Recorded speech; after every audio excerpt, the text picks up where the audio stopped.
Damn, my clock is 17 seconds ahead. I'm in the future, my guy. Holy shit, dude. I'm feeling 22. I'm feeling 23 right now, man. Yeah, I don't know about you.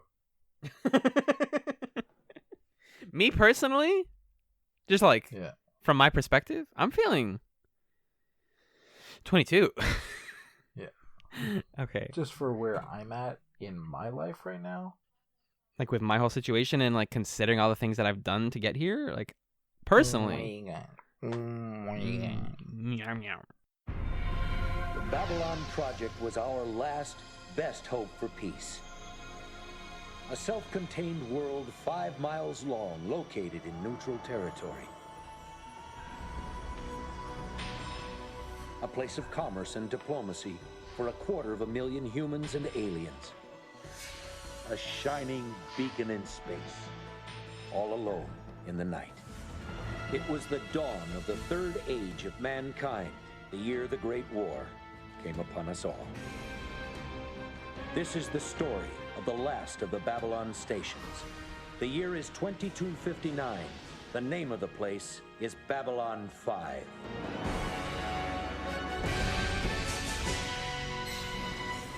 Hello and welcome to Chats, the television podcast, Season 6, Chatzylon 5.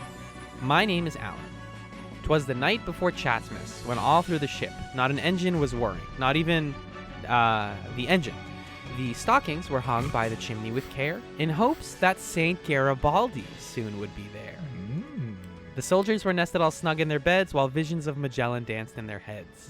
Oh boy, there I am.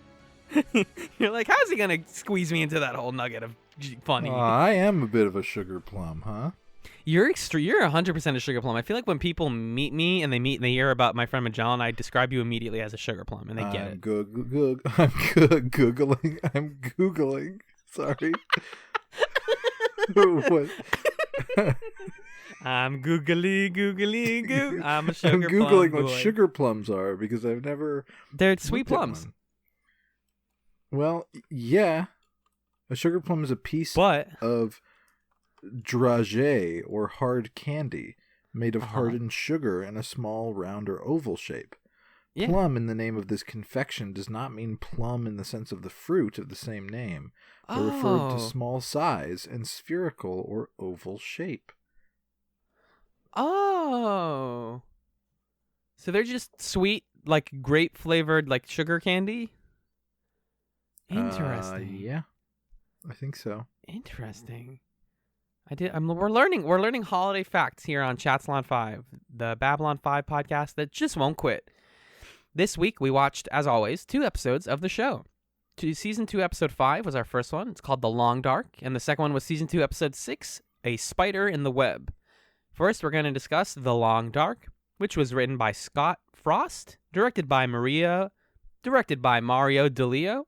It aired November 30th, 1994, and it takes place June 2259. Magellan, my sweet friend, what happened in The Long Dark? Because God, if I know. Well, my sweet friend is you. And you know what I want to do for my sweet friend? Is I want to tell you what happened in The Long Dark. In this episode, an ancient Earth sleeper ship arrives on the station, carrying with it not only a human from the past, but a black and terrible soldier of darkness. I don't know if I like the way you said black and terrible. Yeah, I don't know if I like that it is written that way. Yeah, these are pulled from the Babylon 5 wiki, by the way. I didn't entirely write this one. So Magellan, hey, man. Go ahead. So I was telling you earlier today, you know, Alan and I will talk a little bit before the episode of like, how are we feeling? What's the general vibe of the room? What kind of chats episode are we having tonight? Because, you know, we'll have gushers where we gush. Yeah, big gushos, as I call them. Big gushos or gushers is a better name. There's a reason one of those is a candy, one of those is a fake word. Then we'll kind of have our sugar gushy. plum episodes. Yeah. Ooh, good. Yeah. Where it's like it seems like it's one thing but it's another, but it's still good. Yeah. Yeah. And then we'll just have our shit episodes where they're bad, but we have talk about them being bad. but it's fine. And so we agreed that tonight was going to be 2 episodes that were not great, to the extent that, as I was saying to you, sir, I watched both of these episodes today on the bus from New York home to the greater Boston metropolitan area. Mm-hmm. And I cannot remember the first episode. And I watched it nary 6 hours ago. I watched this one over almost a week ago, and I barely remember it too. Like, this is the thing. I went back and watched and listened to the first couple of Chatzylon 5 episodes because I was trying to like see how we started off and how we've progressed as a podcast. Thinks that our show is really bad, and he didn't want. Yeah, to tell me. It's not secretly. I think our show is bad. Yeah. I like hate it. No, that's not true in the slightest. But I was just trying to and specifically it was because a friend and listener, Six, was saying like, oh, I really liked because he's been getting back into the show like starting from episode 1. And mentioned that maybe it's time to bring back the Applebee's bit.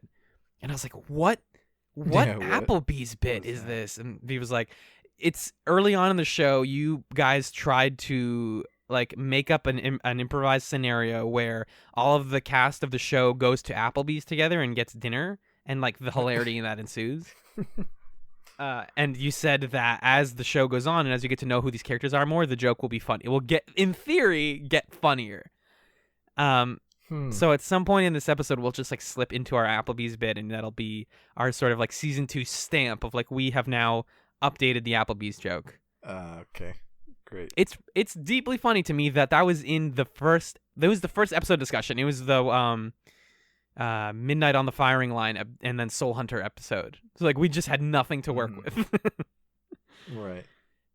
Like my Londo here we is are just again. Like yelling and being annoying. Right, and here we are again with nothing to work with. Can you just tell me what happened? In the long dark, sure. And an ancient sleeper ship arrives on the station carrying with No, bud. I don't know what those things mean. Okay, so again, I just want to stress that I watched this today. Right. Well, there's a couple of plots. The main one, it concerns this ship called the Copernicus, which has on it a couple of sleeper pods, which are like what Earth used before they discovered interspace travel, which the Centauri gave to them. It's how they used to travel through like long distances of space. Is they would put people in cryosleep and wake them up at the right time. So the Copernicus was set off course at some point because it was en route to a planet that we learned at the very end of the episode was Zahadum, the scary planet that Jakar saw at the beginning of the season. The shadows, yeah. Yeah, the shadow planet. Maybe we don't know that yet. So it was going there. Yes. Let's say what we mean. And it got intercepted because it got too close to Babylon 5, and then it stopped. And they found it. And inside were at least 2 cryo beds with people in them. The rest were all dead. One was a guy who just recently, no, he was like very old and dead, but his body was still intact. And they find out that he was murdered, and his name is Will, or was Will. And they find out, like they said, it's not from dying in cryosleep, it's from being killed. They also find another woman who is alive. They release her from cryosleep and find out that her name is Mariah. And she is taken around the ship by Dr. Franklin and reintroduced to the world because she left Earth 100 years ago. So she's kind of being updated on what's happened in the 2500s. Or in the 2400s, I mean. Yeah. So she's coming from the 2300s and being like, wait, you guys have like faster travel now, and you guys like aliens? Like, you're not racist anymore? What? And they're like, no, we're still racist, but like in a new special way. Yeah, and she's like, we haven't left conflict behind, and they're like, nope. Yeah, that's a classic JMS being like, hey guys. It's also funny that we called this show hopeful early on, and while I do still think it's often like pretty optimistic about things, this episode is like all of the conversations with Mariah are just like, yeah, so things aren't better. You slept for a literal century and nothing like a pretty cynical episode. Yeah, and not only is everything worse, but we find out that, like I said, she's married to the guy who died, Will, and he died 100 years ago, and again, bringing on guest characters who just aren't the best actors in the whole universe. she has this like really overwrought reaction, being like, "No, no, Will! Oh my God, my husband!" And then she's over it like pretty quickly, dude. Yeah, and then Franklin's like, "Your husband died," and she's like, "I didn't like him anyways. To be honest, we had a lot. Yeah. We fought a lot." It felt like it felt like the actor was like, whoa, wait a minute. Didn't her husband just die? He's like dead right there. What's going on he here? did. Like, she's being reminded of it, you mean? Yeah. Like, I don't know. It was, their whole romance just felt fake. And then hers with Will or hers with Franklin? With Franklin. I mean, we don't know anything about hers with Will, but she sort of gave some like throwaway thing of, oh, we fought and we like broke up a bunch of times, but we were brought together by a dream. It's like, okay, sure, whatever. This is like you're talking about a fake character who will never be seen on screen, so I don't care that much about it. But then with Franklin, I don't know. He sort of has this thing of like, I don't sleep with my patients, and he kind of says that to Sheridan and kind of gets indignant when Sheridan doesn't trust him. But then he does want to fuck her still. So it's like, I don't know. They just didn't handle this being a conflict for Dr. Franklin in a good way. No, it honestly makes me like him a little bit less, knowing that he's very quick to be like, I mean, if you want to have a romance, then like I'm not going to decline that. Like, he's kind of because ready. Like, he has seemed throughout the show like the most principled character that there is. And so it seems really odd for him to, like, all the other principles that he's stuck to a fault. Yeah. And then in this episode for him to be like, but she's pretty hot, you guys, so I don't know. When clearly this her attachment to him person is like, sorry, go ahead. No, it's just he's like attracted to this 100-year-old who doesn't know anything, so it's kind of this like doting. He gets to like be sort of a like protector figure to her, and he likes that a lot. Right, and it's clearly like her affection for him is not healthy or grounded in any way in them knowing each other. It's just like, well, here's this guy, and like I'm in an unfamiliar world, and my husband's dead, so like I guess he can be a cool guy. Right, I guess I can find like for her. Yeah. No, you're right. You're completely right. There's no like. It doesn't feel based in his character, in Franklin's character, to fall in love with a patient. He does literally, like you said, say the line, and I'm quoting obviously, or paraphrasing, but he's like, "I never sleep with patients. That's inappropriate." And this ties into the scene that made me question all this the most, which is related to the B plot. Which, if you don't mind, I'm going to briefly get into. Okay, sure. So there is a person on the down below. This is actually the first shot of the episode. Well, it's kind of like back and forth, kind of awkward framing between the Copernicus like stuff and then this happening on the down below. There's a guy who's like freaking out that something's gonna chase him and eat him, and he's like trying to recite the Lord's Prayer. In case you forgot, this show is about religion, guys. He's like, but he Our like Father. Gets it wrong, and it's yeah, and he like freaks out and he's all scared. And we learn later that this guy's name is Amos, and he's a guy who lives in the down below. He's a former soldier. He was, I think. The line from Garibaldi is he had so many medals that they could cover his entire body or something when he was in the service. It was they stuck so many ribbons on this guy he could open a souvenir shop. That was the line. You think you're right? Yeah, which I think is actually great. I'm really loving Garibaldi season 2. I think he's my favorite character, to be honest. Yeah, I mean he's getting a lot to work with. It's kind of like he's got these folksy things, and he's like kind of not as much of a douche anymore because he had a near-death experience. Exactly, and he's learning to trust people again. Right. Yeah. I gotta say, I enjoy him as that folksy type much more than Sheridan, who we'll talk about in the second episode is kind of becoming like the conspiracy theorist. Yeah, that Sheridan I am here for 100%. That Sheridan is way the better than the Sheridan who's just like yeah, well, you're doing a great job, and we just have to do really good stuff. Sounds let them go. I'm still not sure about every line of his is just the same shit. Right. Oh, that just made me sad because in the first Chatzylon 5, sorry I keep doing this, but in the first Chatzylon 5, we say like, I want the Sinclair impression to be the pilot impression where we can just turn it on a whim and it's always funny, and he's gone and I miss him. Yeah. I really like Bruce Boxleitner. I think he's doing good stuff. Yeah. I just think Sheridan is being written in a really milquetoast way. Right. Still, I agree though. I think the conspiracy stuff is like what's gonna get him to a good place. Yeah. Because it almost feels like he is the character being like, guys, there's a main plot. We need to solve the main plot. There's nothing else that's more important than like figuring out the conspiracy between Psycorp and the Shadows and all of that. That's what we need to worry about. Like he's got like vision, which is actually kind of good for a commander. But like, sorry, you were connecting the guy in the B below to Franklin. Right. So after his sort of like whole hallucination, Amos is taken to Garibaldi, and they have some good like bonding scenes where they're kind of like talking about the war, and it felt to me early on like they were just going to do a PTSD thing, like, oh, this guy was in the war and like that's why he is the way he is he has a lot of trauma from that. Of course it's a sci-fi show, so the like visions in his head have to actually be an evil alien on the ship.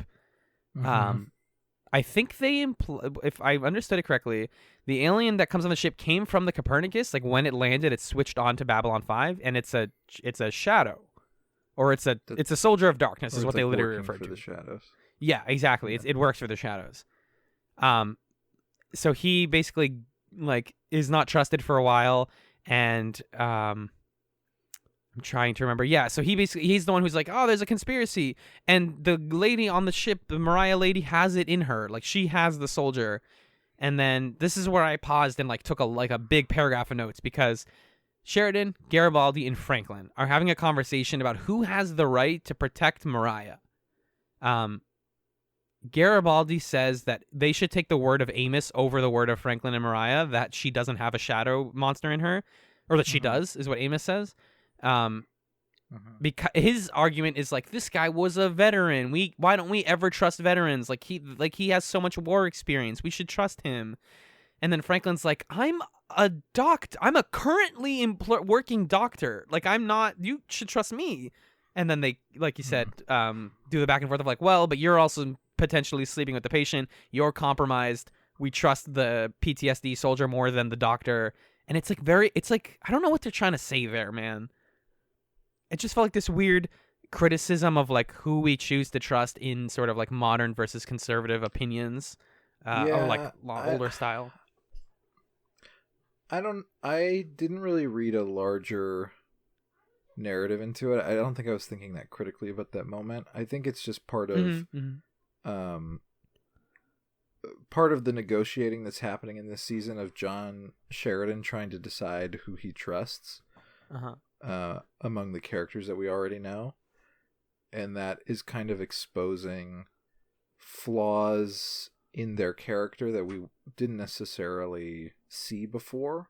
Like maybe it is that Franklin's always been kind of a horn dog, and because like even in the episode where it's like the old lady has the machine that pulls life out of her. Yeah, he's like, he's hanging out with her, flirting with the daughter, granddaughter, or whatever. Yes, he's always kind of got something going on. So maybe we just didn't see it before. I don't know, but yeah, it is odd that this guy's military credentials qualify him to be entirely trustworthy when also clearly there's something off. He's compromised about him. Yeah. I don't know. Yeah, I don't think they intentionally went for anything. It just felt like, oh, you guys are like saying things that you're not reckoning with, and like we're not going to do anything with this. It's just something to think about as a viewer. Like, like what are we? What's the kind of point here? Because I like to tackle television from that angle. It's like you guys aren't saying this, but what do I think you're saying? Kind of. because you can find a lot of like cool thematic stuff that the show, and that was more so a thing with the cyborg in the second episode that I was like, this is way more interesting than you're making it out to be. Like let's do something with it, but they don't yet. Yeah. So anyways, like Amos, they have that whole argument.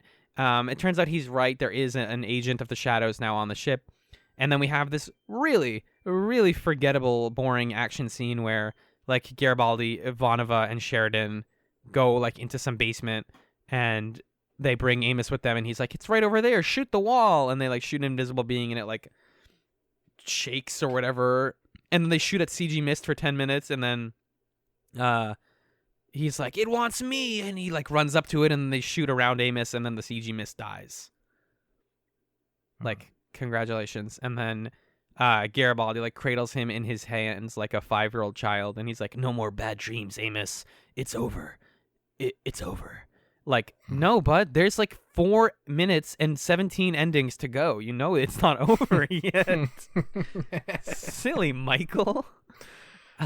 So yeah, after this point, they realized that Copernicus was going to Zahadum, and the final shot of the episode is this very silly moment where Jakar, who we haven't seen all episode, we saw him at the beginning. Yes, no, I'm sorry. There's a council meeting at the beginning where they're talking about all this stuff, and it's just all it serves to me. Yeah, go ahead.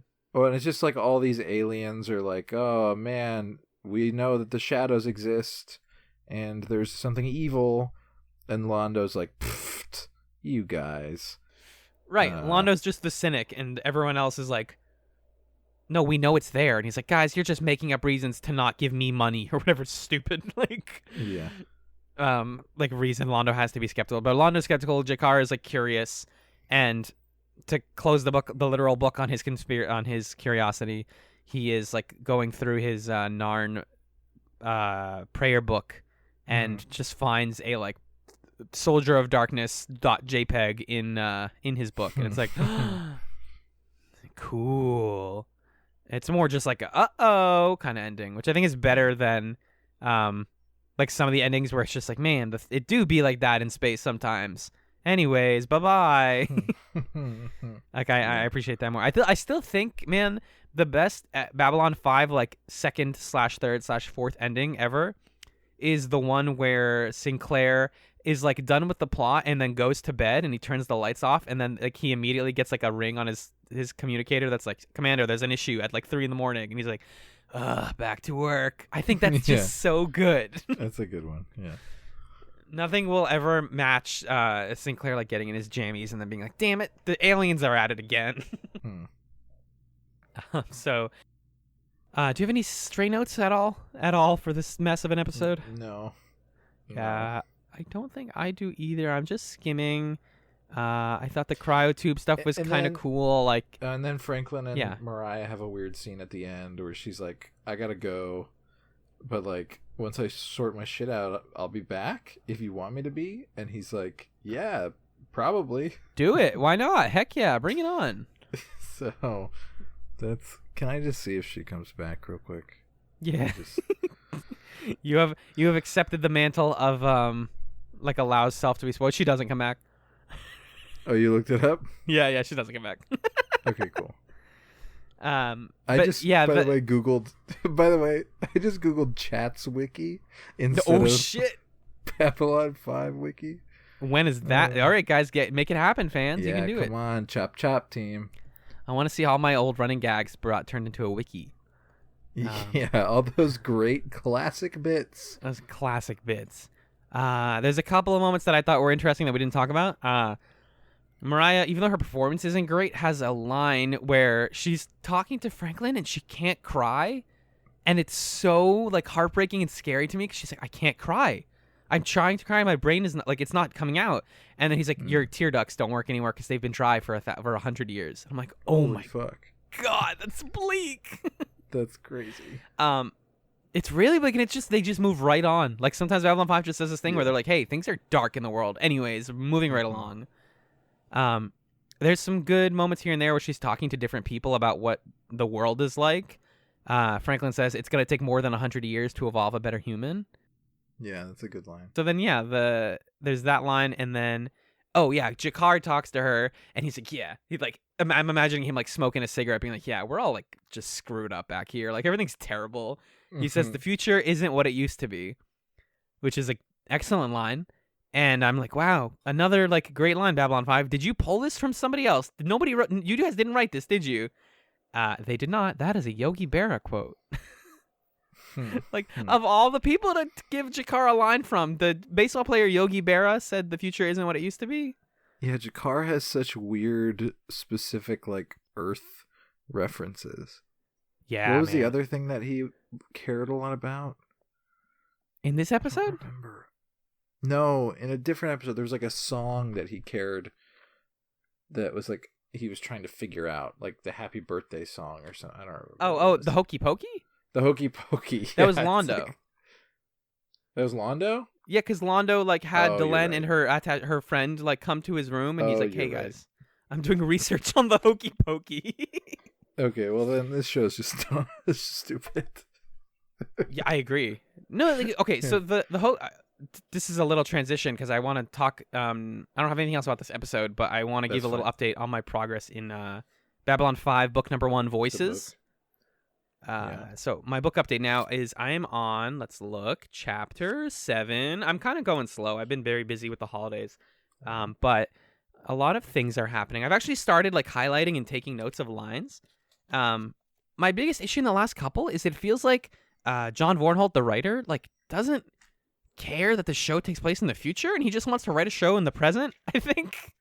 What makes you say that? I believe it's Garibaldi who, so if you remember, the premise of the book is like the Psi Corps people are having a conference on Babylon 5, and he's freaking, he's stressing out about this. So Talia is trying to deal with them, and then Garibaldi is dealing with them, and he has one of the people like try to find the bathroom, and they're like, why isn't your place fancier? And he says, this ain't the Ritz-Carlton, buddy. And I'm like, no, like, come on, he shouldn't know what the Ritz-Carlton is. He wasn't born when the Earth had a hotel. Like, why does he know what that is? Because that's not like, maybe because he watches a lot of movies, right? Because he watched Duck Dodgers. Well, there have got to be things that just enter the language that maybe he doesn't know that it was a hotel, but he just knows like it's a phrase that's like, it's just a fancy thing people say, buddy. Yeah, like trying to think of an example. I mean, the term Ritzy comes from that also. Right. Like, there's famous stuff there. Yeah, worth considering. And then also, there's a moment where one of the psychics, like, there's a lot of like sexualizing psychops, which I hate because I don't think the psychops are meant to be like hot. Wait, why? Like all of them are just sexy? Well, all the ones that are referenced in this book, at least, the ones that are like have speaking lines, are like, she was beautiful. She was in like tight leather, and she like walked up and like her legs went all the way up. And the only part where that worked for me was, and this is extremely Allen, Natoth and Garibaldi. Natoth, who is Jakar's attaché, they're both looking at one of them, and Garibaldi's like, I better go after them and at least describe how I blasted my way out of here. Like he's trying to impress one of them. And then Natoth goes, she is attractive. Natoth conceded with a hint of womanly envy. It's like, so like Natoth's like a queer woman. That's fine. She's like a horny lady. That's okay. There's a couple parts there where she's like with Garibaldi, like admiring other girls. And it feels interesting. They characterize Bester really weirdly. He says, he's talking to Mr. Gray, who he's still like buddy with. Yeah. And they're kind of fighting back and forth because they have different views of like how to treat humans. And then when he like is about to talk down Mr. Gray, he says the line is, "My boy," said Bester like a favorite uncle. Don't take it personally. It's just a way we have of shortcut communications. It's like Bester, your favorite uncle, the psychic murderer man. Oh, yeah, and then they also make it extremely, extremely clear and explicit that Mr. Gray has, like, an actual sexual romantic crush on Ivanova. Please, Susan, Gray pleaded, stop thinking of me as the enemy. You know I didn't choose this path. I wanted to be a soldier. I've got a career, and I'm trying to get somewhere in the channels that are open to me, like you. I'm all alone, just like you. Ugh. Oh, and then what's this? Sorry, I just like highlighted a lot of like good quotes. Ivanova frowned and thought, great. I'm not sure. In both cases, their aim was to shock the bourgeoisie and the accepted art establishment, but the Dada movement was more of a collective effort, and performance art was individualistic. I read about one woman who would take a Zima bottle and put it up her. Grace suddenly grimaced and put his hands to his head. Yeah, that's them like appreciating art at some point. There's just a lot of like silly, deeply silly moments that are just like, it's fun to watch the characters that we know in different situations. Yeah. But in terms of actual major plot, it's just there hasn't been much. It really is a lot of like character work in the framing of what do we do when there's a bunch of psychics on the ship. Like Garibaldi stresses out and doesn't sleep enough and gets really grumpy. Ivanova like runs away from Mr. Gray, and Sheridan is doing his best, that kind of thing. Yeah. But yeah, I'm gonna try to get like halfway through it soon. It's just kind of. The thing is, so far, I just feel like it's kind of this. The problem is it's written like it's one very long episode of Babylon 5 or a two-parter. So there isn't, like, the build-up is taking too long. Because normally the build-up and conclusion happens in 45 minutes. But in this, it's like a 250-page book. So is it that long? No. Oh, yeah, 240. But yeah, so that's going to do it for my little book update. And do you want to do our little social media check-in? Let's read some emails. Sure, let's do it. Sweet. We received 2 emails this week, both from our buddy Dan. I think actually one of these is from over a week ago, but because of our weird recording schedule, we're like technically 2 weeks behind on emails, but it's okay. So Magellan, if you want to read the first one from Dan. Sure. This first email from our buddy Dan addresses points of departure and revelations, which were the episodes that we covered 2 weeks ago. Is that right? I believe so, yes. Yes. Okay. Dan says, Minbari metaphysics can be weird to parse because sometimes it flirts with being science-y, but then there's a bunch of talk about souls. I guess that's just how things roll when a full third of your ruling body is from your religious caste. Yep, I agree with that. A lot of fans of the show were really primed to hate John Sheridan before he even actually appeared on the screen. I remember seeing JMS talking to a message board to try to calm down the white-hot nerd rage that erupted from the departure of Sinclair. Of course, the fandom wasn't aware of Michael O'Hare's struggles with mental illness, and they just assumed that it was some corporate move to put in a more appealing lead character. All JMS could really say at the time was, give this new guy a chance. I think that the first handful of episodes with John Sheridan are to establish that he's a completely different character, that he's a character we can enjoy just as much as Sinclair. And what we've been saying, that he's kind of presented as like likable to the extreme. Yeah, they really want you to think he's cool. Right. So hopefully they stop doing that. Mm-hmm. It's super okay to not like Warren Keffer. Thank you. Who's Warren Keffer again? The worst character in the world, remember? The guy, the pilot, who keeps becoming like more and more successful. Oh, he's failing upwards. Yes. Oh, sorry, yes. I just reignited a fire in you, Magellan. Oh, yes. Here we go. Let me read this. It's super okay to not like Warren Keffer. Many people don't. He's a network note character that was added against the will of JMS. The suits thought that the show needed a ground-level everyman, and I'm pretty sure that the character was written under protest, and that it shows in all the small ways. Yep, that... Now I like it a lot more. That he's just randomly at dinner with them, because it was like the network said that... You gotta have him in there, yeah. Now I'm proud of JMS for the way that he's been doing this guy. Everything that happens to Sinclair between Chrysalis and Points of Departure is actually a story told in the comic In Darkness Find Me. As you can imagine, his transition to being the human ambassador to Minbar isn't a smooth one. Okay, I have a question. Check that out. Yeah. If anyone can help me find the comics, that'd be really useful, because I found resources for all the books, but the comics are like I really want to read that comic specifically. Yes. Because I'm curious about the Sinclair stuff. Same. The interesting thing about the scripts and the script books is that they really muddy up the idea of what was supposed to originally happen, because the scripts were constantly morphing to incorporate all the new things as they happened in the show. It can be a bit academic to compare the show to one that never was, but I'm the sort of nerd who enjoys that kind of thing. I think we read an email where he talked about some of the differences. Is that what that's referring to? Right, based on the script books, yeah. Yeah. It's a tidy choice that they should use the medical machine from Quality of Mercy. That's the episode I was trying to remember. That's the one. to revive Garibaldi, but it is weird to have such a machine around. Originally, the plan was to use the one leftover vial of immortality serum from Deathwalker to save Garibaldi, but that thread got dropped. Yeah, I thought that got destroyed. The machine? No, the immortality serum. Oh, right. I thought she just left with it. Oh, yeah. And then got blown up, right? Yes, so then you would think it would just be gone. Delen's transformation is an interesting thing when compared to what it was originally designed to stand for. Had the story stuck to those early scripts, this transformation wouldn't have just been about her becoming a human Minbari hybrid, but would have also been about the character changing from a male to a female.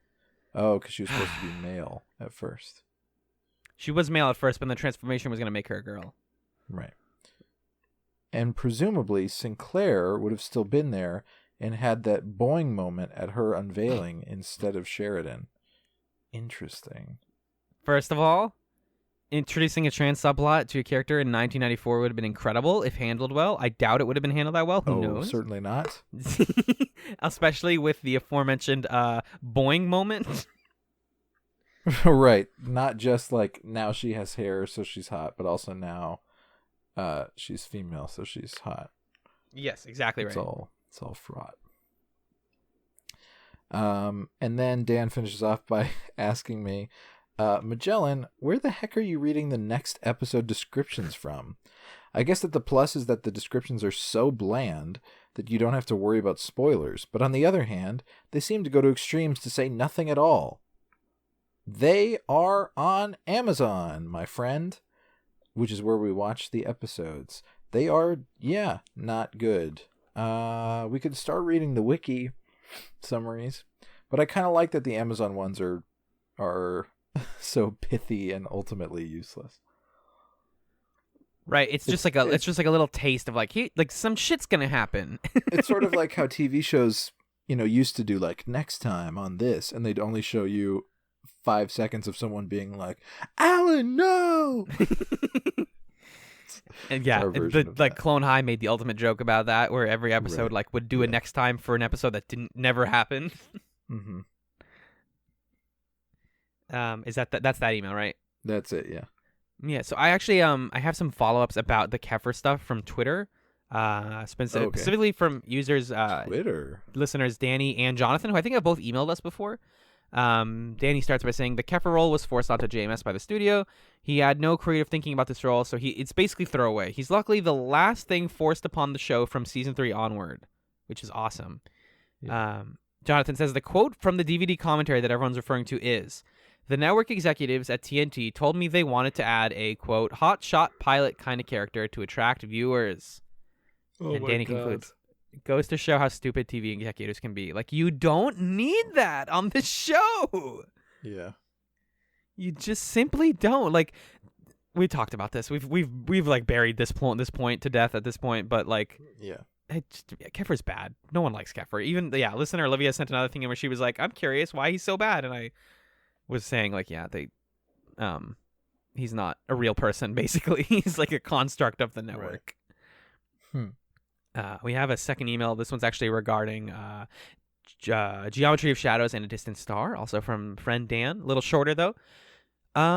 William Ford, the actor portraying Lord Rifa, that's the other Centauri from the beginning of Geometry of Shadows. Mm-hmm. He made an acting choice to mimic Peter Jurassic's Londo accent. On that account, it's amusing to me every time you guys do the Mr. Garibaldi bit, because any line that Peter Jurassic needed to get into character with Londo, that was his go-to line. That was his like accent practice. Was saying Mr. Garibaldi? Apparently. No way. I don't know if I can believe that. If you can corroborate that, or if anyone can corroborate that, then thank you. Yeah, but like, that's please great. Find that's proof great. Because, and that's all Alan, like identifying that as the funniest. Yeah, I just like heard that phrase. part and was like, this is so perfect. Yeah. Mr. Garibaldi. Are you the chicken fingers, Mr. Garibaldi? Chicago's like, Mr. Ambassador Malari, you did not order the chicken Christmas. You ordered the fajita. That was good. Thank Do you. Ambassador Malari again. Damage the car. I told you over and over again, I don't get the fajita. The plate is too hot. Sheridan's like, now.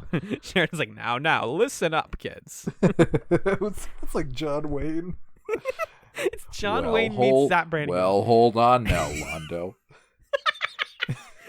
Now, Londo. Hang on a second. What are you trying? I'm paying the bill at this. Slow your roll there, fella. Slow your roll, partner. If we're gonna defeat the shadows, you're gonna have to decide on dinner. And Garibaldi's like, listen up there, Twinkle Toes. Listen up there. I ordered steak, raw with extra butter, well done. He's like holding someone's head also down against the table. Yep, he's got the waiter who's just a Chet, like straight down. He's like, "Oh, I'm sorry." And Lennox like, Mr. Garibaldi, would you like to suck on my toes? Because she's super sexual now that everyone just has to like think of her like that. No, I know. Yeah, for sure. That's the bit. She's like, yeah, we're watching this is the same bit. show here, guy. Sometimes I don't know, man. This show is all over the place. And then what do you think Ivanova's doing at this point in the Applebee's? Oh, this is a big trip to Applebee's. This is like a group trip. You know, given how they've been treating Ivanova in the past few episodes, nothing, honestly. I think she is trying to order like a shrimp dish, and then Sheridan is scamp. I didn't want to say shrimp scampi because I don't know if they have shrimp scampi at Applebee's. Let me Google shrimp scampi Applebee's. And then hit images and then get hungry. No, she tries to order shrimp scampi and then Sheridan is like, no. I'm gonna say she needs the. He probably leans over and he's like, "That's a great order. You really did a great job. You did a great job. Dish. I'm really impressed. I'm promoting you to paying the bill." She's like, "What the?" I'm turning in my resignation right now, and she writes it on the back of the receipt, like "bye." It just says "bye." Oh, they do have it, by the way, dude. Don't worry. They have shrimp scampi at Applebee's? 100%. There's a whole Google. Here, let me just link you this Google image search. Well, right, I mean, quick. Magellan, it sounds like we have to go to Applebee's at some time this break. Yeah, that sounds perfect. And get shrimp scampi Applebee's on Google. Yeah. Oh yeah. Taste of summer, dude. Yeah, you could mess this up, huh? I could kind of mess up this shrimp scampi from Applebee's. I'm really eyeing this piece of garlic bread that comes with it. Yeah, can I just have the garlic bread? It looks delicious and toasty. Hold on, sorry. Although if you go to that third row, you see a real picture of what it looks like in real life. Oh, ew. Oh, no. Yeah, just soak that in. Not as impressive. Oh, Jesus. And that's a Yelp picture, too. Yeah. Oh, boy. All right. Well, that's what is it? Expectations versus reality in a nutshell. Yeesh. In a shrimp shell. Guy she told you not to worry about or whatever. Mm-hmm. Exactly. There you go. Good memeing, dude. Good memeing. Thanks, man. I don't really meme much, but I like that one and the Pikachu meme. Those are the memes I like. Dude, I love the Pikachu meme. It's a good one. Oh, it's perfect. So this Dan email is not finished. Oh, sorry. Dan goes on. I was like, why are we that's my so long? No, yeah. That was essential work on our part. Dan says, "Hey, was this the first introduction of the Drazi with the colors and the unnecessary war?" I think so. Or maybe we've sort of seen them around. Because I feel like we see a Drazi person in the first one when he offers Garibaldi some of his octopus pancake or whatever. Yes. And then Garibaldi's like, great Garibaldi moment. He's like, I'm trying to cut down. And he widens his eyes and raises his eyebrows in a really intimidating way. And he's like, save me some dessert. I can't really do his voice. Yes, there we are. Right. Yeah.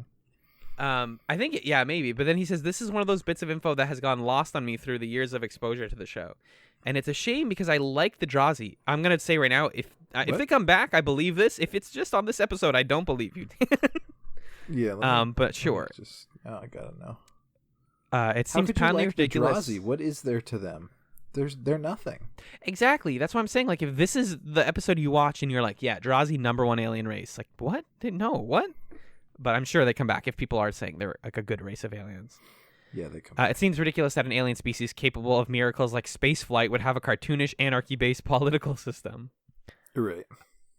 If this was some sort of swipe at Earth's political systems, it felt a bit like a joke without a punchline. It felt more like, let's put Ivanova into a wacky situation more than anything else. That's exactly right. Agreed. He continues his point that we've also been drilling, which is Kefir can frel off. Thank you for the Farscape reference. And finally, that Dr. Franklin / Ivanova scene with the, quote, expanding Russian border struck me as odd on later viewings, mostly in light of the Doctor's history, and this is going to bum you out, Magellan, history of having inappropriate or borderline inappropriate interactions with female patients. First in Quality of Mercy, again in The Long Dark, and not for the last time. That's more scary than telling me that the shadows are coming. I think the thing that was ultimately upsetting about The Long Dark is that it didn't present that in a way that was asking us to see it as a bad thing. Exactly, you know? Yeah. Like, that's a great conflict or, like, dark side for Franklin to have, that he's, like, a great doctor, but he's also just kind of likes ladies. You can do a lot with that. But if you just sort of treat it as like he's hunky, then it doesn't really play as something that works. I don't know. Exactly. Yeah, it's a rough direction to take his character. Well, I guess we're gonna see how it continues. Indeed, and we'll take a brief musical break here, and we will be right back to discuss A Spider in the Web.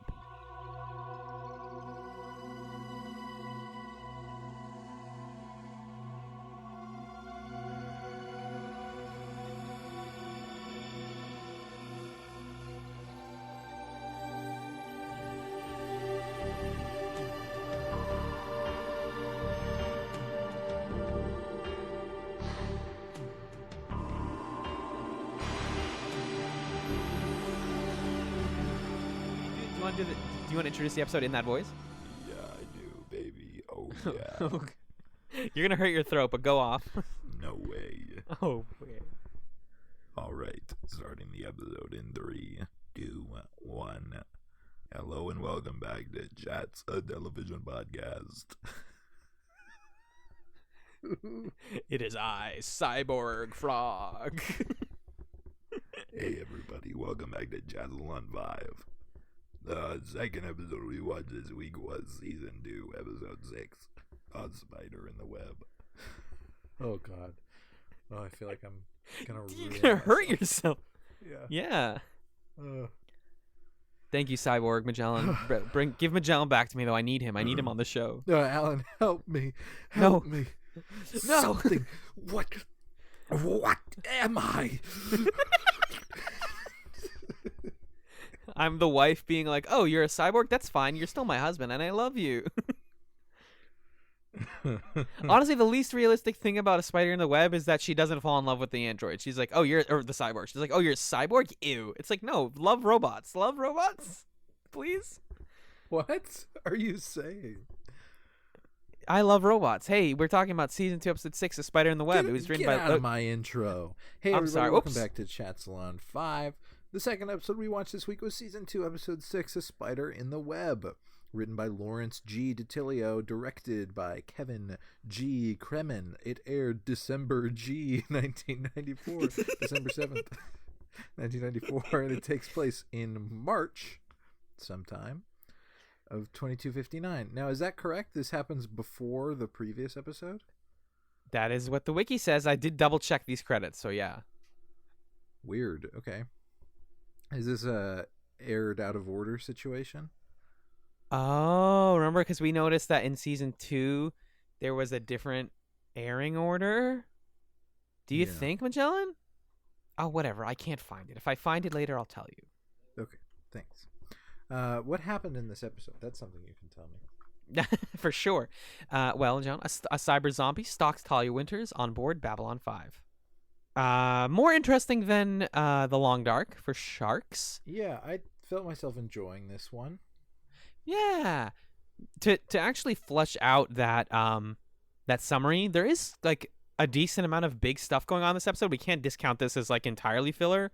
Apparently Sheridan is like very proud of his job now because he's talking about like, man, I love helping out and like helping and getting rid of criminals and doing all the work on Babylon 5 at the beginning of this episode. It's like, all right, we literally had a whole plot where you like complained to your best friend that you wish you didn't have this job, and okay, sure. But he's doing that, and then a British Asian man meets Talia, and his name is Mr. Isogi, and he's there for a conference with an Amanda Carter, who is part of the Mars government. And Isogi is this guy who's supposed to be doing some peace-dealing talks and trying to end the conflict on Mars and get good, like, sort of equity for all involved parties. We are receiving hints that the different factions are trying to push and pull on Babylon 5. This actually reminded me a little bit of the plot of the book I've been reading, the Babylon 5 Voices book, where it's like there are greater forces at work on Babylon 5 trying to, like, make a difference in their society. But, you know, because, like, weird cameo from Jessica Walters. Classic. Yep, very jarring. Very strange. Felt like a completely different show to just be like, oh, I guess Jessica Walters is here, like a young 1990s Jessica Walters. Jessica Walter, excuse me. And she is like from Earth government, and she's like, hey, Senator Voudreau is her name. And she's like, hey, Sheridan, you need to make sure that this Isogi guy doesn't get what he wants. He's lying to everybody, and he's a bad guy. Future Corp demands it, which you can't name a company Future Corp in your sci-fi show. Right. That's the most like I wrote this in the problem, dude, is Future Corp is the dumbest company name ever, but I bet you it's real. Future Corp? Yeah, like I think it loops around and it's so dumb that it's real. Here's a question for you. How do you feel about the fact that everything's Googleable in our society? Because some people I think don't like that every like question can be resolved in the moment. I mean, so there are questions that I wish Google couldn't just give me. Like, I wish I could just think about them and not have an answer. Like, I prefer the mysticism of not knowing how certain things happen. Because often, like, what Google reveals to us is that the world, like, a lot of the things that we find mystical and amazing are a lot more grounded in, like, oppression and, like, unfair conditions to people who don't deserve it. Like, every time I look up, like, how is this cool thing made? It's like the answer is through critical, unfair, deathly unhealthy labor. You're like, oh, all right, well, right, now I know, and now I'm sad. Right, but we should know those things. Like we should know those things. As adults, we should know those things, and it is one sort of avenue for us to learn that. More like, you know, like, who starred in "Don't Throw Mama from the Train" or "Throw Mama from the"? What was the title of the Mama Train movie? And then you look it up. Yeah, that's what I'm saying. Like, do you like that we live in a world where people can look it up, or do you wish we lived in that Seinfeld episode where they just never know for a whole week? Sometimes I wish we lived in the Seinfeld episode. With stuff like that, yeah, I'm kind of like, I'd rather, because I have like a weirdly encyclopedic brain for movie credits. Throw Mama from the Train, it's Danny DeVito, and it's Billy Crystal, by the way. Thank you. By the way, Future Corp London does exist. You can go to futurecorp.london.com. Fantastic. Thanks, guys. Thanks for making this show a reality. Thank you. So she's from Future Corp. She's telling Sheridan, like, hey, don't do this. Sheridan is arguing with she's Talia. A senator, isn't she? Senator Voudreau, correct. Yeah. So she's, I guess, on the... It's all related to this, like, Mars wants to be independent stuff. Isogi is trying to find a kind of, like, capitalist, free of conflict solution to Mars slowly becoming separate and self-sufficient. And it seems like Earth people don't want that to happen. Brother, I think what would make this episode a million times better is if instead of being about like, and then he gets killed by a guy who goes free Mars and turns out to be a cyborg controlled by the Psycorp right. Yeah. like conspiracy. Instead of that nonsense, if it was like actually just the and maybe this is me, maybe this is us, right? Like, I would prefer the political talks where they work out how to fix Mars and we talk about the problems on Mars and we like get some boots on the ground and kind of understand why this is important. Like, that seems more interesting to me. Yeah, because we're kind of just taking the free Mars thing at face value as like, oh, it's a colony, so of course they want to be independent.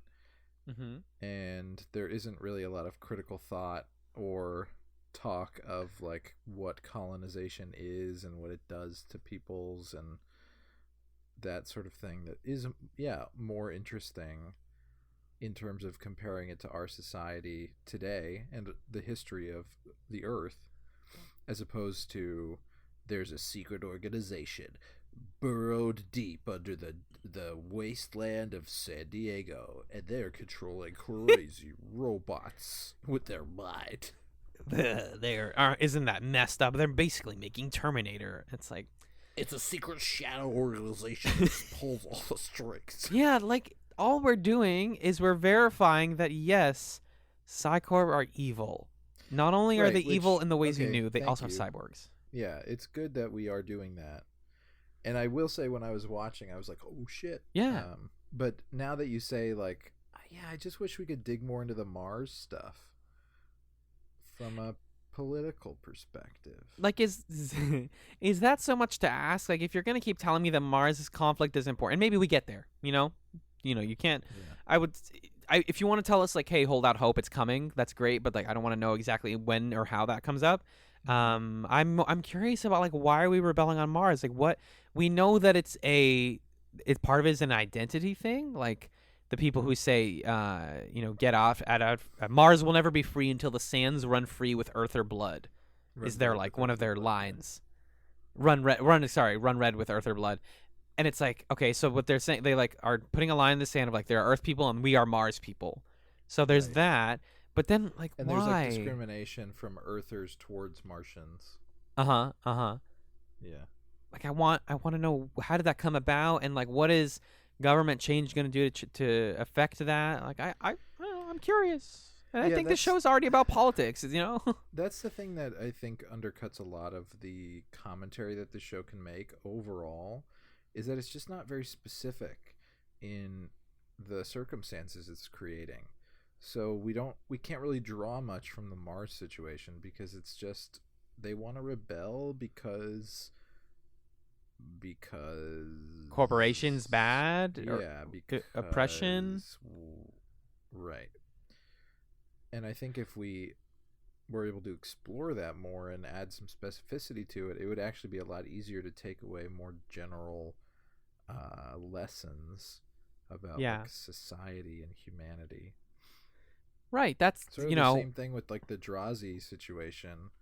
Exactly. Like, this is just kind of toothless and vaguely about distinctions between people, I guess. I don't know. Yeah. It's a little. It's very iffy. I don't mean to be down on this episode, because I enjoyed the process of watching it. Yeah, like. And the cyborg stuff, again, like we said in the first half, isn't handled poorly. Like there's some pathos to learning about this guy, Abel Horn. There's been dumber, new, random stuff created certainly in the show, like infection, technomages, the like, Drazi. Universe-breakingly dumb. Yeah. But this cyborg, calling them cyborg zombies is not great, but the idea that like the way that Psycorp is creating assassins is by capturing people at the moment of their death and trapping them in a psychic death prison, like, where it loops the end of their life. That's crazy. That's awesome. Why don't I like it more? You don't like it? I don't know, man. Like, I like the idea of it. I like him seeing like, oh shit, that's my ship. Oh, I'm dead. Maybe it's the performance. Maybe it's and honestly, yeah.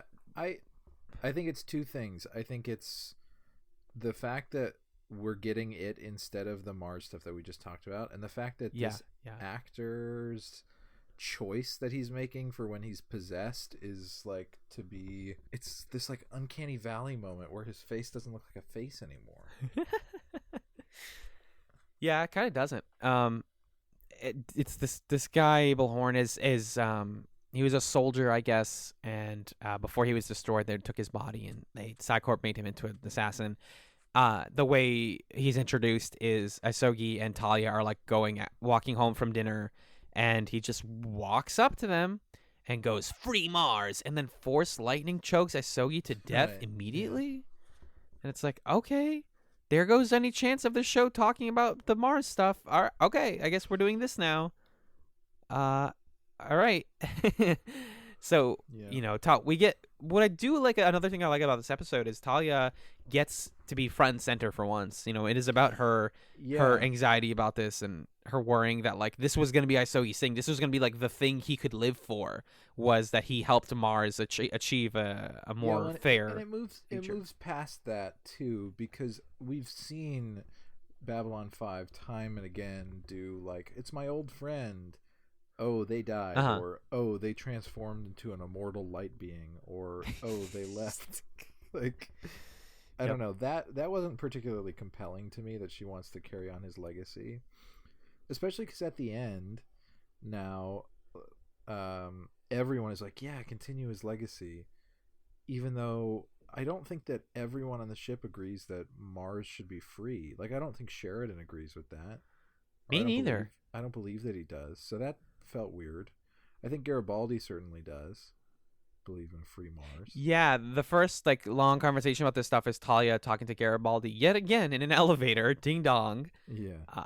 Being like, hey, here's like my problems, and I'm so nervous and I'm so depressed about this. And again, instead of him like saying what he thinks about, he seems like, seems kind of messed up from all sides. Anyways, goofy joke. And then she's like, oh, that makes me happy that we're having jokes. And like, it's a really nice moment, but like, I don't know what he thinks about the Mars situation, other than we know about his. I think he's got a history of being from there, and his wife. I got the sense from the last season that he is in favor of free Mars, but it doesn't make sense that Sheridan is like willing to encourage that, because he seems like such a by the book, pro Earth, like a Earth Alliance guy, that it doesn't quite calculate. Honestly. One of the problems with Sheridan's politics is he's influenced by whoever talks to him first. Like Jessica Walters. It seems entirely audience facing in every moment, where he's just going to do the thing that we in our gut feel is like cool. Yeah, exactly. He'll just go there. I had a point that I sort of diverted myself from. Oh, sure. Which is that like I didn't care so much for Talia's relationship with Asogi. It meant nothing to me, because it's like, oh, he was like a father, mentor, friend. It's like, you can't even pick one thing that he was. You're just sort of like, hey, I knew him, and good feelings. But what I did like a lot about this episode, and what I think is the most important thing it does, is, again, Sheridan is trying to figure out like, what's up with these people?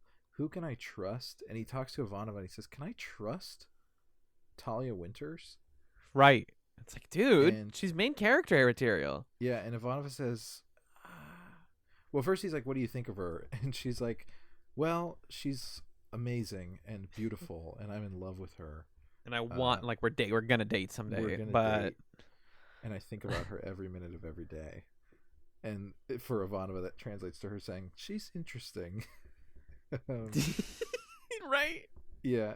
And then he's like, can I trust her? And then it turns into this thing of Ivanova saying, yes, she is trustworthy, except she's very loyal to Psychor. Right. That is her weak link. And so by the episode's end, she has seen into Horatio Alger's mind. What's the guy's name? Hold on, one more time on that. Horatio Alger, Gilded Age author of Rags to Riches stories such as Ragged Dick. What's the guy's name though? Herman Melville? Abel Horn. Abel Horn? Yeah, okay, Herman Melville. Yeah. She sees into Herman Melville's mind, Abel Horn's mind, that he was operated on by a Psychor person. Mm-hmm. And then Sheridan's like, what did you see? Did you see any uniforms in there? And she says, no, nothing. And it's like, oh, fuck. We can't trust Talia after all.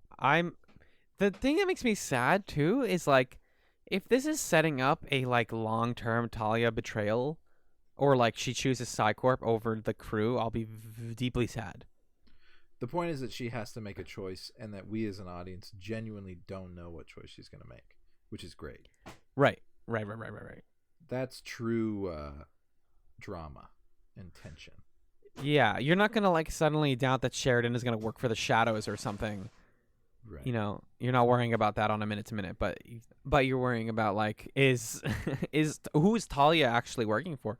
And as the sort of conspiracy onion peels more and more, so Talia has a person that helped her when she was a kid on Psycorp named Abby, and she mentions that, so she like has attachments that are people, like between Jason Ironheart, which I'm never gonna forget about, and this Abby person. And all the various and like all these people that she knows from Skycorp, she has more connections to Skycorp than she has to Babylon 5. Oh yeah, without a doubt. Right? Like that's the thing that came into stark reality this week. Her whole life she's been raised by Skycorp. Yeah. It's her entire identity. And so yeah, that's what's great about what this episode does, is it positions her in a place where we don't know if we can trust her. Yeah.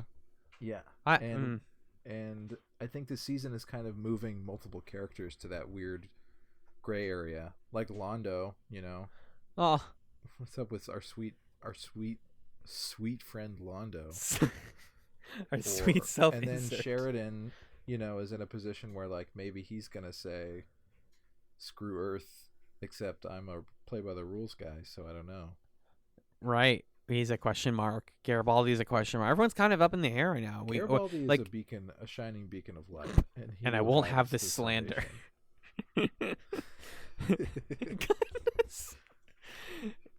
Is Garibaldi a perfect cinnamon roll, Magellan? Is that what you're saying? He's a perfect cinnamon roll. Listen, yikes! I am on the Garibaldi. I am conducting the Garibaldi train, my friend. Choo choo! It's me, Michael Garibaldi Jr. By the way, Garibaldi's middle name is Alfredo, which I am learning from the Babylon Project wiki. Wait, really? Michael Alfredo Garibaldi. Yeesh. You're right. Like, what are the Italianiest things we can throw into this guy's name? Yeah. Garibaldi, Alfredo, Michael. Yeah, Michael. He might as well be. Well, Michael, I think, is Italian, but he's like, or it's from the Bible, so no. He might as well be Buca de Beppo Jones. Yeah, but listen, every other time that we've seen Garibaldi interact with Talia, it's been gross. In this episode, I was like, this is really cute. They're having tea. He's talking about his dad and how his dad was a super cop. Yeah, he's being empathetic. It's an amazing turn. It's great. I'm here. I'm ready for more. Nothing is more disappointing to me, Al. Well, whatever. Everyone has their favorite, and that's great, and I'm happy for you. But watching Franklin get worse and Garibaldi get better. No, I'm never disappointed in you, buddy. But Franklin getting worse and Garibaldi getting better feels like the universe taking its own piece away. Yeah. It's like taking its slice of my life pie, my brain pie. It's haunting because the trash boys, Jakar and Garibaldi, are becoming the true heroes of the show. Exactly. Yeah. There is actually another great Garibaldi moment. This is just going to be the Garibaldi show because we've already talked about cyborg zombies to death. Where they're like trying to figure out on the computer what's the deal with Abel Horn and what's his past, and he's like, Sheridan, out of the way, I got this. Boop a doop a doop a doop, and he just like hits the keyboard and like does all this amazing hacking stuff, and then it just makes the nearby door open and close again. That was so good. And then he just leaves. He waits for it to open and leaves. That was so great. Great moment of physical comedy that they kind of undercut with Sheridan sitting there and being like, some wizard, huh? Or like, thanks, Mr. Wizard. You didn't need to have a line. Yeah, he says, thanks, Mr. Wizard. Yeah. I forgot about thanks. If we had custom episode names, this would be thanks, Mr. Wizard. Are you joking? Yeah. I'm not joking. So yeah, they find out that this guy is become an evil cyborg. He like has his, apparently he was in a relationship with the Amanda Carter lady from Mars Government. So she's like, no, baby, please. And like he threatens her. And then they are like do a really cool cop moment, which is again just, I'm sorry, I know I harp on cops a lot because I don't like the way law enforcement is right now in the world, and I always am weary of when TV shows make cops look cool because of the like problems I have with the current state of that. So there's this scene where like Garibaldi and his like cop boys break into the room, and it's framed like the coolest shit in the world, where they're like, all right, you guys, you're on the left, you're on the right, guns down, let's go, and then they come in and like put your guns down, and it's just like that classic like cop procedural moment where the guy's like, I'll shoot the lady and I got the gun, and they're like way cooler than him, and they get her out and everyone's free, and they jump out of an explosion. It's like, yeah, I don't know. it's just that it's so stupid that they didn't check the room. It makes no sense at all. Right? So dumb. There's a 4-person security detail. They get to the room, the door's closed. Nobody answers the door. The woman who's in this room is the person who was dealing with the guy who was murdered. And they're like, yeah, just, go head in. And like the reason Talia's there is because the lady was like, hey, come to my quarters. And Garibaldi's like, all right, good luck. And then she goes in the room to meet with the Mars lady, and he doesn't for a moment think that perhaps there's danger afoot. Not for one sec. And not only is there a guy who's threatening the lady, they find out immediately that he's a bomb. Right. That was cool because he's a cyborg, so he's gonna blow up. Yeah, they self-destruct because he like tries to break free from his control and is like trying to be okay, and they're like, all right, hit the nuke button, and they blow him up, and then we have this like again this action movie like run around the corner and then kaboosh. Yeah. Not a lot of explosions on Babylon 5. It's kind of fun to be like, oh yeah, it's still sometimes like in the realm of action movies, sure. Yeah. The little back end stuff in this episode is really weird. Sheridan, we find out, is a collector of secrets. Yeah. Which is like some people have trains, some people have like model kits, some people have old currency. John Sheridan has like conspiracy theories that he collects and learns about and does way too much research on, and he reveals to Garibaldi exclusively that it is Garibaldi, right? Yeah. That he tells it to, yes. The specific branch of Psycorp that's like behind this cyborg stuff is called Bureau 13. He says it took me 3 years to learn the name Bureau 13. And it sounds like someone just made something up to get him to stop annoying them. To like stop bothering them and like calling on the phone every day. Yeah. Mm-hmm.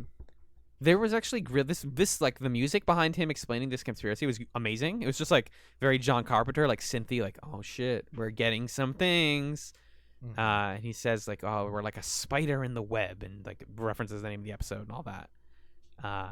And we learned that there was a person from Psycorp involved like in the active. Like we get cuts from what's his face, Abel Horn's like perspective of a woman who end up being referred to at the end of the episode as 13. And she's like the one who like is there on top of him when he gets put under the thingy and becomes a cyborg. Mm-hmm. And I think that's where the episode ends off. I think we're just like, oh shit, stuff's happening. Yeah. Oh, and then yes, Talia looks up and she's dead. Right. They're like, make sure like someone on their end is like, all right, everything's cleaned up, no more problems. And Talia looks up and it's like, yeah, deceased, 13, dead. Shit, man, we got conspiracies brewing. Well, here we go. We're gonna see where that goes. Talia's kind of a question mark. There's somebody secretly controlling or pulling the strings, and conspiracy stuff as we expected. I wonder, like, if we're gonna talk about the broad spectrum talking about like the meta of Babylon 5. If this season is the Psycorp conspiracy, and then the rest of the show is the Shadow War. Like, if this is just like teasing Shadow stuff, and then we're mostly gonna get Psycorp this season, or vice versa, or like what's the big thing? I feel like this is the Psycorp season because of all this stuff, but I don't know, like, what's Talia's role in the whole show. And what emphasis? Like, it seems like by the end of the season, the Shadow stuff is going to come to a head. Yes. Yeah. But maybe this Psycorp thing is more urgently going to be developed. Exactly. Yeah. So I'm interested. And you had mentioned last week that the next 2 episodes are ones you're very excited for because they seem a little bit more interesting. Mm-hmm. So, Magellan, what are we watching for the last Chatzylon 5 episode of 2018? Oh, fella. We are watching the next 2 episodes of Babylon 5. They are season 2, episode 7 and season 2, episode 8. I'm reading again from the Amazon summaries. Sorry if they're not the best, but it's okay. First, season 2, episode 7, Soulmates. Londo divorces 2 of his 3 wives. Yeah, it seems good, right? It does. And then, season 2, episode 8, A Race Through Dark Places. Talia discovers dangerous secrets about the Psi Corps. All right. Ooh. So there you go. That's what we're looking for. Londo and his wives. We haven't had good Londo content in a while. And then Psi Corps conspiracy. Perfect. That's gonna be so great. That'll be a great capper. Thank you for reading that. And we are now going to take it to the plug zone. Gotta pay those bills. If you would like to contact us at the Chatzylon 5 studios here in the San Diego Wastelands, you can do so by emailing chatspod@gmail.com. We love receiving emails. We'll read those every week in the show in the middle segment. You can also hit up Chatspod on Twitter, where I check our comments, and we have listeners over there that like to tweet at us. Rate us on iTunes if you like the show or don't or want to talk and give us some critique. We love those reviews. And finally, if you would like to back us financially and you could help us out there, patreon.com/chatspod is the best way to do so. You can back us monthly. At $2 a month, you'll get commentary chats where Magellan and I watch a movie every month. We just did our December movie, which was Shaolin Soccer. And for January, we're watching Be Kind, Rewind. Yeah. Which is going to be interessante. We probably have to record that soonish, actually, now that I think about it. Yeah, we do. We're getting there.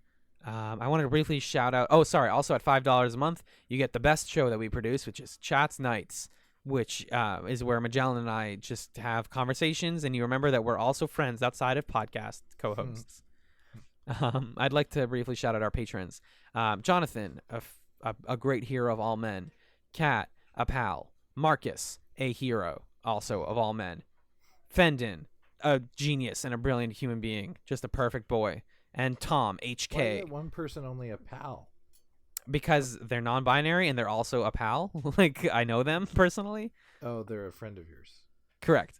But they're not and a then champion? They're a pal and a champion. You're right, dude. No, I'm sorry. Yeah, You're right. I'm Fuck yeah. trying Kat is a pal and a champion. I'm trying to catch you inside. How about that? Don't quit your day job. I will. That's what I'll say. I will. I need to pay the bills. So thank you, everybody, for supporting us. If you'd like to do so, again, patreon.com/chatspod. Magellan, your chatsum for this week. That's your recommendation for the kids. Okay, so this is my thing. My chatsum is sort of like a hobby that I'm interested in starting and I'm doing research on. So my mom does this thing called bullet journaling. Ooh. Which is like there are these notebooks that have like grids of dots on them, so you can design layouts for your notebook pages, and people use them to like, you know, their to-do lists or habit trackers, or like to keep lists of movies they've seen or their calendar. And the idea is like you can kind of like make each page whatever you want it to be in a cool notebook. So I've been watching all these videos of like vloggers talking about their bullet journals, and it's pretty cool. I mean, there is a lot of it that smacks of like privileged white people wanting to track that they're sleeping 8 hours instead of 7 hours, and it's like how productive is this really for our society, that we're so self-focused to the point of logging everything. And so I'm on some level conflicted about it, but on some level, like, you know, I would like to eat more vegetables, and I think that would keep me alive longer. So maybe if I figure out how to make that a fun art project as well, that would be cool. So that's my chat. So yeah, check out some bullet journaling videos and see what it's all about. If you want to get a bullet journal, you can get one, but also just the videos are fun. Yeah, it's like ASMR videos where it's just like a nice, relaxing time. I was gonna say, yeah, I think to speak to the like worry that we are kind of logging so much now. You know, we're in a very hectic time, and the idea, like whoever came up with bullet journaling is brilliant, because so much of like how we mark things in our lives now is digital, between pictures and videos and audio content like this podcast, that there is something kind of kitsch and satisfying now about writing physically, even if it is just like reminding yourself to eat, or telling yourself that things are going to be okay, or like drawing pictures of something that you saw in the park on a weird day. Like, you know, bullet journaling kind of like is a response to the increasingly hectic digital world that we live in. I think so. Yeah, and I think I'm going to use it more for like memories and ideas and reminders of things than I am for like tracking data on myself. Because I don't know, I've gone through phases with that, and I think what I'm finding is that nowadays in our society there's so much emphasis that's placed on like constant self-improvement. What can I be doing better, and like how can I make next year an even better year? Right. But it's like we're never in the space to appreciate anything. Because it's always just like, how can I be more productive? How can I get more done? How can I meet more goals? Yeah. It's like, what? Can we just all just live? Yeah, just exist for like 5 minutes. Happy and like write down, like just describe a sandwich. Maybe I'll have a page where I just like write all the new sandwiches I have. Yeah, absolutely. I really like that, man. I think that's a great chatsum to BH. To BH. Oh Jesus, I've been poisoned by online. No. No. What about you? Yeah, so I am gonna recommend a book this week. A book. I was gonna do that. If people are like, is this a reference to anything? It's not. Just say it out loud. Just say book and then laugh for 5 minutes to yourself. It's just fucking funny. I want to recommend a book this week called The Prophet. It's a book by Khalil Gibran. It's from 1923. It's kind of old, but it's a longtime favorite of mine.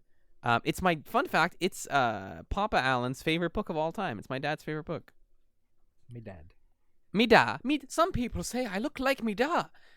No, sorry. 90s music karaoke is another week. The Prophet is a book of 26 prose poetry fables written in English by the Lebanese-American poet and writer Khalil Gibran. It's one of the most translated books in history, so any language you speak or read in, you can find The Prophet.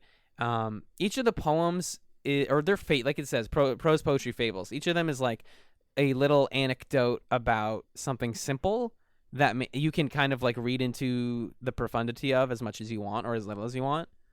Like he has a whole chapter or a whole story about like a certain type of alcohol that he really likes, and then he has one about like his worries about having kids, and he has one about like the struggles working and having to work for a living and owning a house, and like crime and like punishment for criminals and freedom, and you know, like kind of big ideas but framed as just like little stories, like I said.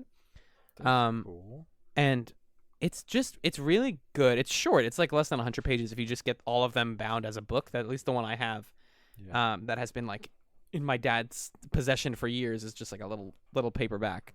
I think like these days my favorite books to go back to have been either short story collections or poetry collections. Yeah.